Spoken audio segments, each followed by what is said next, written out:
Carole Sirou, bonjour. Vous êtes présidente de Standard & Poor's France. Vous allez intervenir cette année au Cercle des économistes. Donc, je voulais savoir comment est-ce que depuis la crise des subprimes depuis 2008, est-ce que les agences de notation se sont améliorées, vers quel sens elles ont travaillé pour améliorer l'image qu'elles avaient ? Effectivement, nous avons beaucoup travaillé. La crise des subprimes a été un événement difficile à vivre pour nous parce que déjà nous avons réalisé que les notes que nous avions données à l'époque n'ont absolument pas résisté à la crise immobilière. Et ça a été l'occasion pour nous de nous dire finalement qu'est-ce qui n'a pas marché, de nous rendre compte également que beaucoup d'investisseurs ne comprenaient pas ce qu'étaient nos notes. Ils les prenaient plutôt pour des garanties alors que la notation c'est une opinion sur un risque futur. Et surtout, nous nous sommes rendus compte que ce qui nous paraissait évident ne l'était pas pour nos lecteurs et notamment pour les investisseurs. Donc nous avons entièrement, je dirais, refondu nos méthodologies. Alors, dans les secteurs qui n'ont pas marché, comme le subprime, ça a été effectivement une revue de fond en comble. Dans les secteurs où nous n'avons pas de problème de ce que nous appelons performance, c'est-à-dire que les notes ont bien résisté à la crise financière et à la crise économique, ça a été beaucoup plus un souci de réécriture et de donner davantage de clarté pour que toute personne qui lise nos analyses puisse comprendre en fait comment nous composons nos notes et finalement quelles sont les composantes de la recette, si vous voulez. Alors justement, il y a eu une sortie de l'anonymat en 2008 de ces agences de notation. On a le sentiment qu'elles sont assez récentes. Or, certaines d'entre elles existent déjà depuis plus d'un siècle. Pourquoi une telle méconnaissance ? Alors je pense que ça répond d'abord au fait que c'est un outil qui est, la notation c'est vraiment un outil pour les marchés financiers. Ça permet à un emprunteur et à un investisseur de se rencontrer, de généralement trouver des financements pour financer les investissements, puisque comme vous l'avez dit, nous existons depuis plus de 150 ans. À l'époque c'était pour construire les chemins de fer aux États-Unis, les canaux, etc.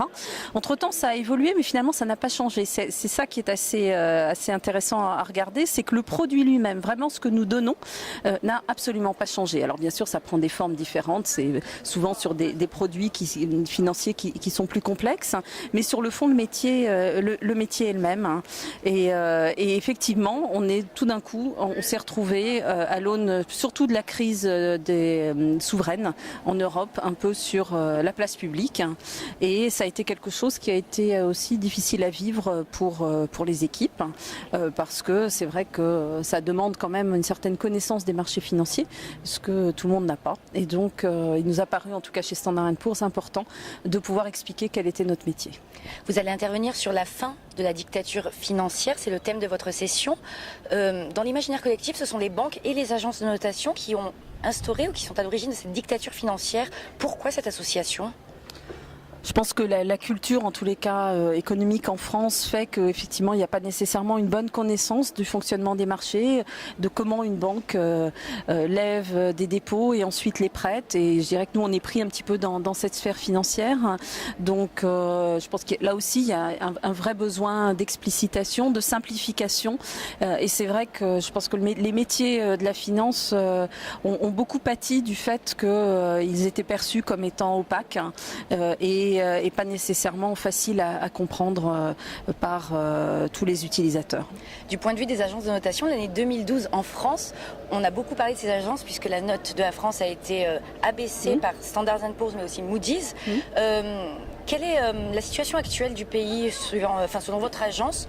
Est-ce que le pays est toujours assorti d'une perspective négative ou est-ce que ça s'est amélioré ? Alors effectivement, la note a été confirmée en novembre de l'année dernière avec une perspective négative.